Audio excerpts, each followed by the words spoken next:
இது 21ஆம் நூற்றாண்டின் மிகப்பெரிய விமான போக்குவரத்து மர்மம், அதிநவீன டைராக்கிங் தொழில்நுட்பம் மற்றும் 239 பயணிகளுடன் பயணம் செய்த 300 டன் எடையுள்ள போயிங் 777 விமானம் எப்படி இந்த பூமியிலிருந்து தடயமே இல்லாமல் மறைந்தது.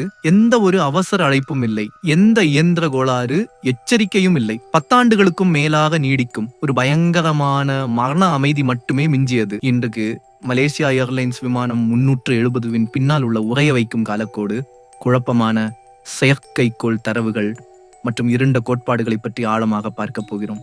தயாராகிக் கொள்ளுங்கள். ஏனென்றால் MS 370க்குள் நீங்கள் ஆழமாக செல்ல செல்ல மர்மம் மேலும் இருட்டாகிக் கொண்டே போகும். மார்ச் 8, 2014க்கு செல்வோம். MH 370 விமானம் கோலாலம்பூரிலிருந்து பெய்ஜிங்கை நோக்கி புறப்படுகின்றது. வழக்கமான பயணப்பாதை. வானிலை மிகவும் தெளிவாக இருக்கிறது.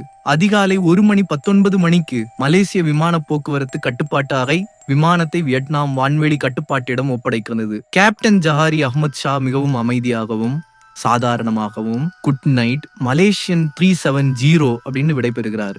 காக்பிட்டிலிருந்து உலகிற்கு வந்த கடைசி வார்த்தைகள் அவைதான். ஏனென்னா அடுத்த 2 நிமிடங்களில விமானத்தின் டிரான்ஸ்பாண்டர், அதாவது விமானத்தின் சரியான இருப்பிடத்தை பூமிக்கு அனுப்பும் சாதனம் முற்றிலும் செயலிழக்கிறது. சிவிலியன் ரேட்டாரிலிருந்து விமானம் மறைகிறது. ஆனால் அடுத்து நடப்பதை ராணுவ ரேட்டாரு படம் பிடிக்குது. அதுதான் ரொம்ப திகிலூட்டும் விஷயம். MH 370 அப்படியே கீழே விழுந்து நொறுங்கவில்லை. பெய்ஜிங் செல்லும் பாதையிலிருந்து விலகி ஒரு கூர்மையான மூர்க்கமான திருப்பத்தை எடுத்து மீண்டும் மலாய் தீபகற்பத்தை நோக்கி பறந்து தனிமையான அந்தமான் கடலை நோக்கி சென்றது. யாரோ அல்லது ஏதோ ஒன்று வேண்டுமென்றே அந்த விமானத்தை ஒரு சூனியத்தை நோக்கி திருப்பி இருக்கிறது. விமானம் தென் சீன கடலில் விழுந்து நொறுங்கி விட்டது என்றுதான் உலகம் பல மணி நேரமாக நினைத்து கொண்டிருந்தது. ஆனால் அப்போதுதான் அந்த ஹெண்டர்ஷாக்ஸ் சிக்னல்கள் கிடைத்தன. விமானத்தின் தகவல் தொடர்பு அமைப்புகள் வேண்டுமென்றே அணைக்கப்பட்டிருந்தாலும் இன்மார்க்சாட் என்றது பிரிட்டிஷ் செயற்கைக்கோள் நிறுவனம் விமானத்திலிருந்து ஒவ்வொரு மணி நேரத்துக்கும் தானியங்கியாக வரும் பிங்ஸ் சிக்னல்களை கண்டறிந்தது. இந்த சிக்னல்கள் ஒரு பயங்கரமான உண்மையை வெளிப்படுத்தின. ரேட்டாரில் இருந்து மறைந்த பிறகு MH 370 சுமார் 7 மணி நேரம் ஒரு கோஸ்ட் பிளேன் ஆக, அதாவது ஒரு பேய் விமானமாக பறந்துள்ளது. இந்த தரவுகள் பூமியின் மிகவும் ஆபத்தான தொலைதூர பகுதியான தெற்கு இந்திய பெருங்கடலை சுட்டிக்காட்டின. இறுதியாக எரிபொருள் தீர்ந்தபொழுது விமானம் மிகவும் ஆழமான மற்றும் ஆபத்தான கடலுக்குள் மூழ்கியது.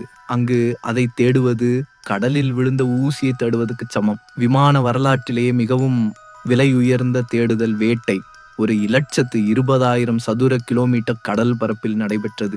ஆனால் எதுவும் கிடைக்கவில்லை. ஆனாலும் கடல் முற்றிலும் அமைதியாக இல்லை. 2015 ஆயிரக்கணக்கான மைல்களுக்கு அப்பால் உள்ள ரியூனியன் தீவின் கரையில் விமான இறக்கையின் ஒரு பகுதி கரை ஒதுங்கியது. விமானம் இந்திய பெருங்கடலில் தான் விழுந்தது என்பது உறுதியானது. ஆனால் ஏன்? What's happening? I don't know what's happening. We're losing control of the aircraft here. We lost all control of the aircraft. கோட்பாடு 1, மாஸ் ஹைப்போக்சியா. விமானத்திற்குள் திடீரென ஆக்சிஜன் அழுத்தம் குறைந்ததால் குழுவினர் அனைவரும் மயக்கமடைந்திருக்கலாம். எரிபொருள் தீரும் வரை விமானம் ஆட்டோ பைலட்டில் பறந்திருக்கலாம். ஆனால் டிரான்ஸ்பாண்டர் அணைக்கப்பட்டதையும் மிக துல்லியமாக விமானம் திசை திருப்பப்பட்டதையும் இது விளக்கவில்லை. கோட்பாடு 2, ஏ ரோக் பைலட். ரேடார் கண்காணிப்பை தவிர்ப்பதற்காக விமான தகவல் மண்டலங்களின் எல்லையிலேயே விமானத்தை மிக துல்லியமாக பறக்கவிட்டு கேப்டன் வேண்டுமென்றே திட்டமிட்டு செய்த தற்கொலை இது பல நிபுணர்கள் கூறுகின்றனர். இது இன்று வரை விசாரணையாளர்களை குழப்பத்தில் ஆழ்த்தும் ஒரு இருண்ட சர்ச்சைக்குரிய கோட்பாடாகும். கோட்பாடு 3, கடத்தல். மர்ம நபர்களால் விமானம் கடத்தப்பட்டிருக்கலாம் அல்லது 3வது நபரால் கட்டுப்படுத்தப்பட்டிருக்கலாம். அது தவறாக முடிந்து விமானத்தை கட்டுப்பாட்டிற்குள் கொண்டு வரும் போராட்டத்தில் விபத்து நடந்திருக்கலாம். ஒவ்வொரு முறை நீங்கள் விமானத்தில் ஏறும்போதும் அந்த தொழில்நுட்ப அமைப்பு சரியாக வேலை செய்யும் என்றும் யாரோ ஒருவர் நம்மை கண்காணித்துக் கொண்டிருக்கிறார்கள் என்றும் நம்புகிறீர்கள். MS 370 அந்த நம்பிக்கையை உடைத்து விட்டது.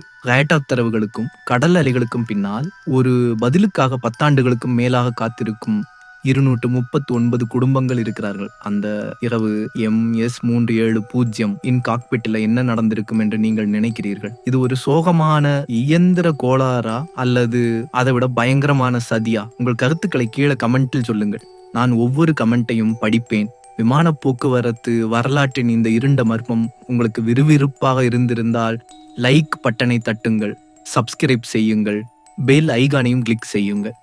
அடுத்த வீடியோவில் சந்திக்கும் வரை தொடர்ந்து தேடுங்கள்.